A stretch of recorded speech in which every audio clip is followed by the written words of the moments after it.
The Democratic primary of 1988 saw runs by several figures who would later go on to serve large roles in the Democratic Party, including future Vice President Joe Biden and future Democratic presidential nominee Al Gore. The 1988 primary was the second to feature a Super Tuesday, where most of the states in the Deep South vote on a single day early in the process. After sweeping most of these states, Reverend Jesse Jackson emerged as the early frontrunner, advocating an incredibly liberal platform and showing most strength among African American voters. He hit his ceiling in northern states like New York. Little-known Massachusetts Governor Michael Dukakis eventually emerged the victor, but was viewed by the public as unenergetic and uninspiring. He took just 30 states and 42% of the popular vote. For running mate, he selected Texas Senator Lloyd Bentsen. The Republican primary of that year was much less contentious. Despite challenges by Bob Dole and Pat Robertson, George Herbert Walker Bush took 41 states and 68% of the popular vote. As Ronald Reagan's vice president, he was already well known. He selected Indiana Senator Dan Quayle as his running mate. Because the Reagan economy was still doing well, economics did not play a major role in the election.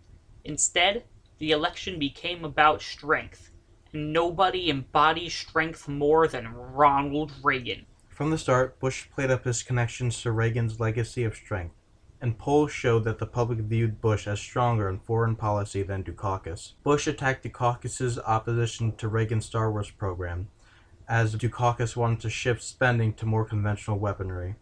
Dukakis countered that Bush was acting fanatical about Star Wars even though it accomplished little. Since Bush had a military background, he got pictures of himself in a military fighter plane. Dukakis responded by filming himself riding around in a tank. His childlike appearance lowered the public's opinion of him by a great deal. Bush ran a constant string of attack ads against Dukakis, all portraying him as weak and unprepared for the presidency. He attacked Dukakis on the tank. He also attacked on Willie Horton, a murderer who had escaped from prison while on a weekend furlough in Massachusetts, and who had gone on to rape and murder again. Dukakis had vetoed a bill to end the program while governor. This, coupled with Dukakis' opposition to the death penalty, helped Bush associate Dukakis with lax laws and criminals running wild. As governor, Michael Dukakis vetoed mandatory sentences for drug dealers. He vetoed the death penalty. His revolving door prison policy gave weekend furloughs to first-degree murderers not eligible for parole. While out, many committed other crimes like kidnapping and rape, and many are still at large. Now Michael Dukakis says he wants to do for America what he's done for Massachusetts. America can't afford that risk. As a result of Bush's efforts, the death penalty would later come up in a debate. By comparison, Dukakis' ads were unorganized and lacked a centralized theme. They bounced back and forth between drugs, the environment, and the economy.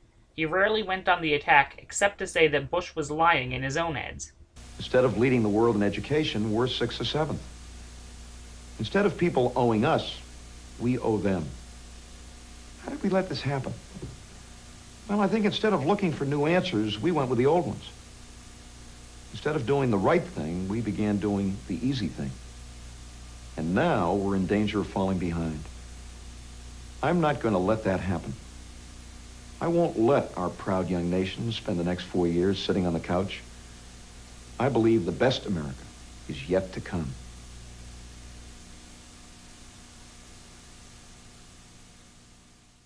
The debate on October 13th proved to be Dukakis' downfall. Governor, if Kitty Dukakis were raped and murdered, would you favor an irrevocable death penalty for the killer? No, Bernard. And I think you know that I've opposed the death penalty during all of my life.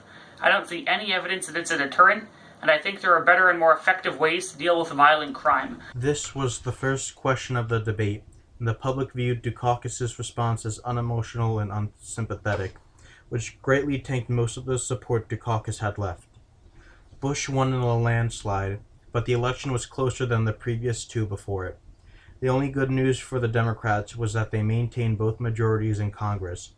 As such, the Democrats were able to force Bush to break one of his core campaign promises. I'm the one who will not raise taxes. My opponent now says he'll raise them as a last resort or a third resort.